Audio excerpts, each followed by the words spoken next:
الله وبركاته.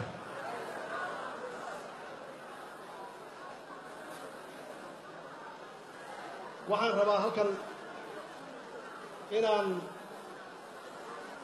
uga mahadceliyo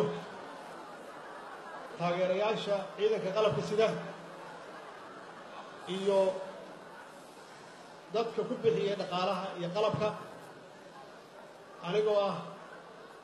taliyaha guud ee ciidanka qalabka sida oo ku hadlaya magaca ciidanka waa idinka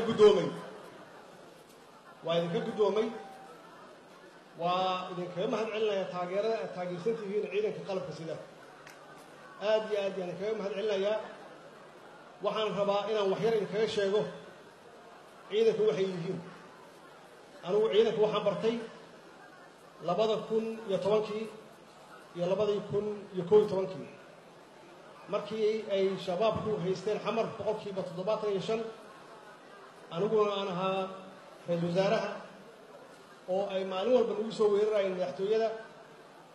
oo ay ciidamada leynayeen yaa waxaan ogaaday ciidanka aan haysano iyo ciidanka Soomaaliyeed geesinimadoodu waxay yihiin waxaan rabaa ummadda Soomaaliyeed oo halkan fadhida iyo kuwa daawanayaba inaan baro ciidanka Soomaaliyeed caawa waxay yihiin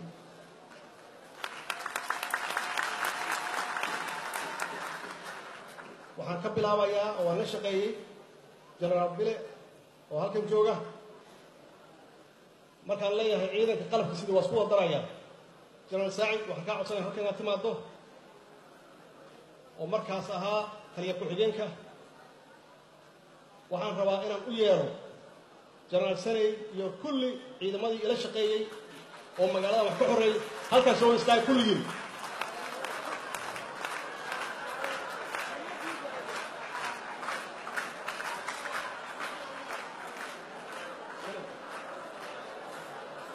ciidankii magaaladan ka xoreeyay shabaab 6 sano ka hor waxaan rabaa halkan inaad soo istaagtaan oo ay dadku idin arkaan maxaa yeelay magaalada arkaysaan hadda waxaa ku daatay dhiig badan dad badan yaa naftooda u huray waxaan doonayaa inaad ogaataan waxaad ku fadhidaan caawa inay tahay dhididka iyo dhiigga iyo maxaan ku idhaahdaa halgamayaashaan halkan taagan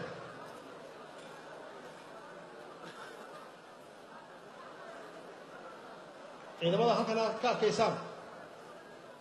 waxa weeye ciidan ku soo dagaalamay iyagoonan haysan mushahar iyagoonan raashin haysan iyagoo markay dhaawacmaan aan la daaweynaynin iyagoo kii dhinta carruurtooda aan la daryeelin xaggee ka helaysaa ciidan noocaas oo kale ah adduunka xaggee ka helaysaa annagu haddaan nahay bini aadan khaasatan haddaan Soomaali nahay ma xasuusano shalay abaalna ma lihin caawa generaalada aad arkaysaan iyo korneelada aad arkaysaan iyo saraakiisha aad arkaysaan waa saraakiisha aad ku fadhidaan halkan caawa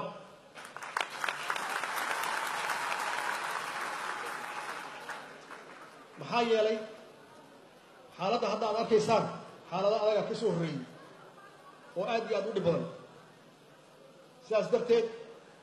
waxaan leeyahay maanta oo ay bishu tahay 8 Julaayo 2017 waa maalin geli doonta taariikhda Soomaaliyeed baal dahab ka gelaysa maxaa yeelay waxay tilmaamaysaa wadajirka shacabka Soomaaliyeed iyo ciidanka Soomaaliyeed wadajirka dawladda iyo shacabka Soomaaliyeed مسؤوليتان ملها دولتنا كلمة ملها دفاع دلك ملها عندما كلمة ملها قفل بموادنا يا سكله دفاع قرب قفل بصوماليات يا لجربا إن ودنت وديك سوداديو حتى دون إنسان إن أكون ولا تان دل شرف له وحنه با قفل مهرجان فديه إنه دون أيوه إنه كن وراءه دل مجعله ومركو وصفر أيوه بس بوركي يسجع على الدبيب والله حرمين أيوه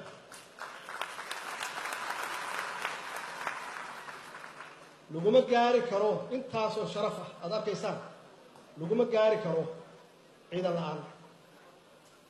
دولة والبا يضل والبا أنت عيد كودي هاي يشرف كيروتا أو الاحترام أو المجع لهذا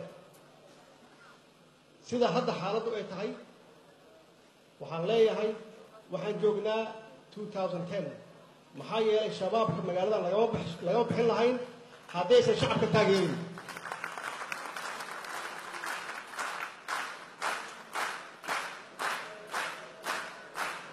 shabaab waxaan uga adkaanay oo aan magaaladan uga horeynay taageeradiina waxaan uga horeynay taageeradiina aad siinaysaan ciidamada qalabka sida biyaha iyo caanaha iyo cuntada ka daba wadaan waxaan rabaa inaan halkan ku magacaabo ama aan ka sheego batuulo inay halkan noo timaado oo hogaaminaysay dumarka Soomaaliyeed oo daba socday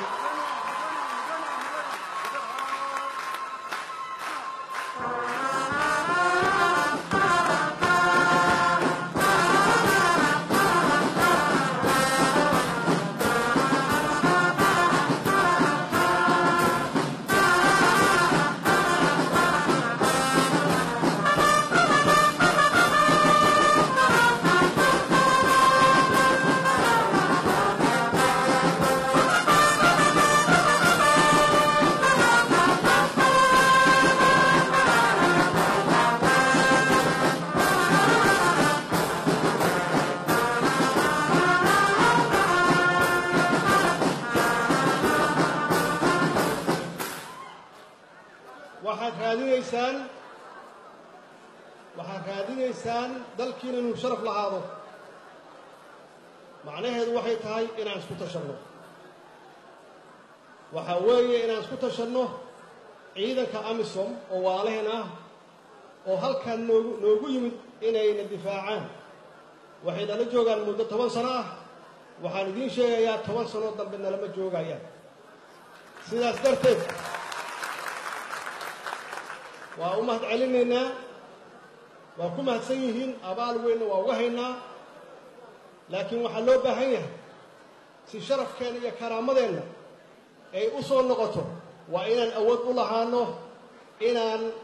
dhulkeenna cirkeenna iyo baddeenna aan gacanta ku hayno aan difaaci karno waxaana difaaci kara ciidanka xoogga dalka Soomaaliyeed waxaa difaaci kara ciidanka qalabka sida difaaci kara laakiin ciidanku kaligiis ma difaaci kareen dal waxaa lagu difaacaa laba arrimood waxaa lagu difaacaa dhiig lagu bixiyo iyo dhaqaale lagu bixiyo dhiigii waa bixiyeen waana bixinayaan kuwa badana waa qoranaynaa way bixin doonaan yaa dhaqaalaha bixinaya dhaqaalaha ma waxaan ka sugaynaa shisheeye dhaqaalaha annaga hayna dhaqaalaha idinka haya jeebabkeena ugu wada jiraan ma ka soo bixinaa jeebabka walaalayaal dadka muqdisho jooga iyo dadka Soomaaliya jooga iyo dadka qurbaha jooga haddaad doonaysaan dal sharaf leh oo aanan idinku dhibin eraboorada oo aanan magac xun Soomaaliyaysan lahayn waxa weeye qof walba waa inuu qaybtiisa qaato haddii qof uu naftiisa huray oo dhiiggiisa uu ku daaliyay waxaa loo baahan yahay idinku inaad ku kabtaan wixii dhaqaale ah haddaydan dhaqaale bixin waxay la tahay inaad kabtaan inaad ku jirtaan xaaladda ah sharaf xumo iyo karaamo xumo inaad ku jirtaan waxaan idin leeyahay walaalayaal waa ognahay ciidanka Soomaaliyeed marxaladii soo maray waxaan soo joognay ciidanka Soomaaliyeed difaac kaliya ma ahayn sida rag odayaal halkan uga sheegeen ciidanka Soomaaliyeed qayb ka soo qaateen la dagaalanka ama taageerada gurmadka abaaraha inay gacan siin jireen waxay qayb ka soo qaateen waan ognahay inta ay ka gudbeen inay dalka difaacaan oo ay ka gudbeen gargaarka dadkooda iyo shacabkooda ay u gudbeen inaan u tagno dowladaha dariska nala ah Kenya Tanzania iyo Uganda oo hadda nala jooga halkan markay dagaalamay inay dhex galeen oo ay peacekeeping ka noqdeen oo ay kala celiyeen meeshaan higsanayno hadda waa meeshaas weyn meeshaan higsanayno ma aha shabaab iyo la dagaalankeeda shabaab waa ka adagnahay maxaa yeelay waxaad haysataan ciidan fiican oo aan sii kordhin doonno iyo shacab wanaagsan waxaan aaminsanahay sidaan uga adkaanay shabaab magaaladan uga adkaanay inaan muddo kooban oo 2 sano aan shabaab uga adkaan karno oo dalkan ay ku soo celin karno nabadgelyo iyo sidii uu ahaan jiray ولا ليال مدن يال يمروي وحوي هذا الحمتر صومالا هري وحوتر هذا الير يهول بدن وحنويا لهول أدي أدو عرس أنه هدانا هي دولتي وحن قادرنا مسؤوليتي aad nagu soo doorateen oo ku soo doorateen xildhibaanada sharafta leh oo soo doortay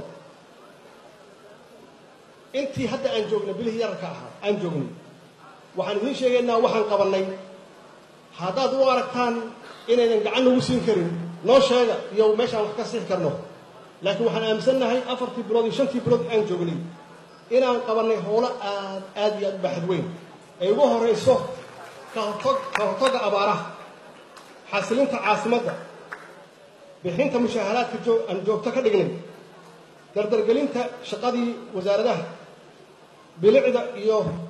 maxaan ku rahdaa magaalada muqdisho oo aan bilawnay nadaafadii inaan bilawnay la dagaalanka musuqmaasuqa inaan bilawnay maxaan ku rahdaa diyaarinta iyo ansixinta hindisaha sharciyeedyada oo aan geenayno muddo dhow aan u geenayno baarlamaanka sidaad ogtihiin guushii ugu dambeysay waxay ahayd in dhalinyaro Soomaaliyeed oo ku xiran oo dhan 120 aan xabsiyada ka soo deynayno muddo yar gudaheeda waxaan qabanay shir weyne oo tashi ah oo la xiriira arrimaha dib u heshiisiinta walaalayaal hawshu faraka ma qodna hawl aad iyo aad u culus yaa noo taala laakiin la'aantiin wax ma qaban karno waxaan u baahannahay shacabka Soomaaliyeed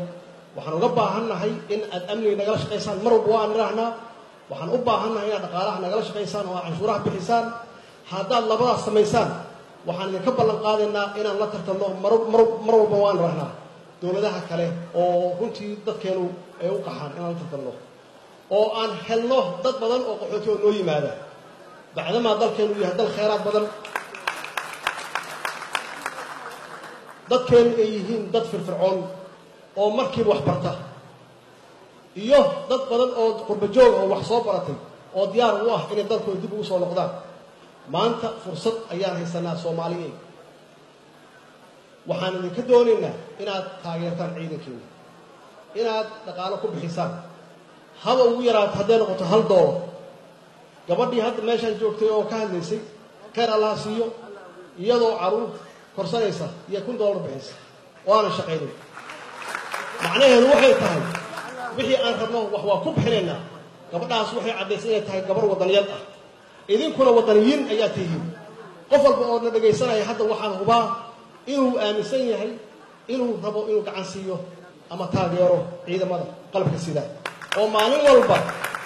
dhifayska noogu jira annagoo halkan fadhina oo ay kanaacada u cunaysaa oo xabad ugu dhacaysaa ee u dhaawacmayaan iyagoo laga yaabo inaysan waxba cunin laga yaabo inkastoo aan ka shaqeynay waayahan dambe intii aan joognay xilka aan helnay inaan siina mushaahara joogtaa waana ku wadaynaa mushaahara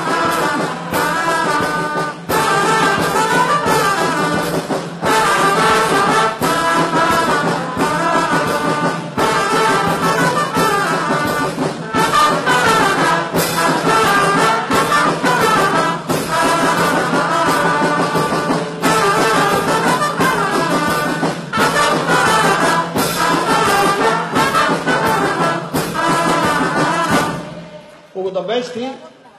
waxaan rabaa inaan halkan uga yeero guddiga taakulaynta oo aan u magacaabay guddoomiye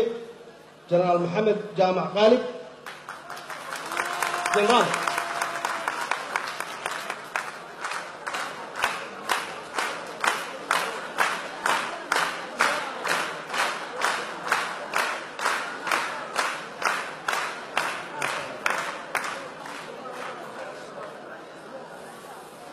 iyo ku-xigeenkiisa sheekh nuur baaruud burxan fadlan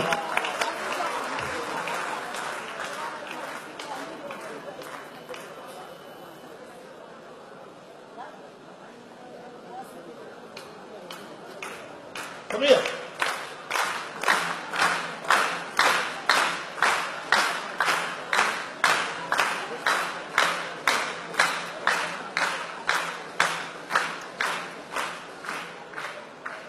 السلام عليكم waxaan idin sheegayaa labadan Soomaali waxaan u magacaabnay inay yihiin dad xurmad iyo sharaf badan ku leh ummadda Soomaaliyeed xilal badanna hore uga soo qabtay oo aan aaminayno waxaan intaasaan ku darayaa dhaqaalahaas la aruuriyay gacanteeda ku soo dhacaysa bacdama aan ahay taliyihii guud ee ciidanka qalabka sida ee Soomaaliyeed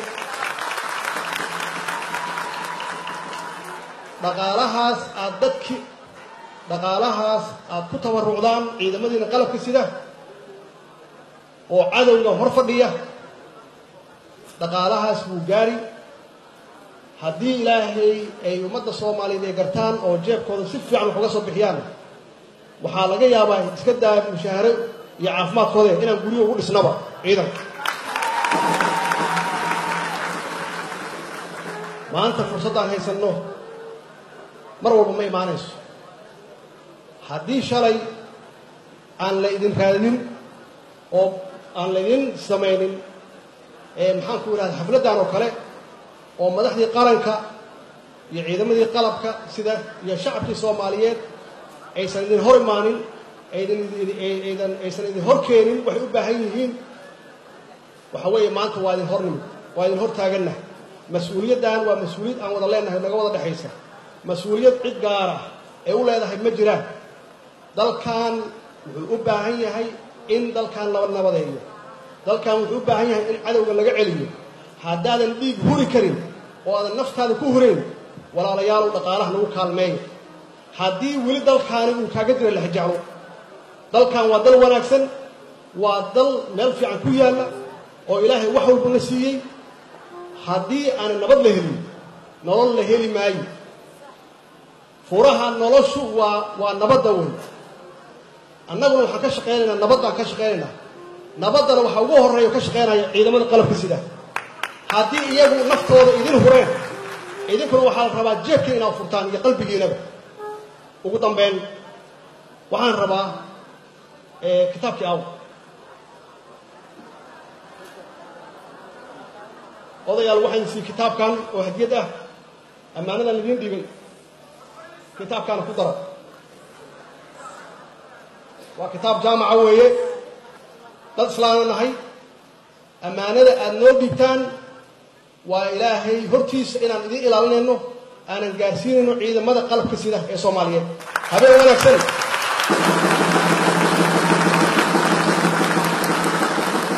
Soomaali ha noolaato Soomaali ilaahay ha nooleeyo Soomaali ha saacdo ciidamadeena iyo dalkeena Allah xoojiyo wax walba anaga nagu xiran yihiin Allah qulubteena soo duwo wa ma santiin wa salaamu alaykum wa rahmatullahi wa barakaatuh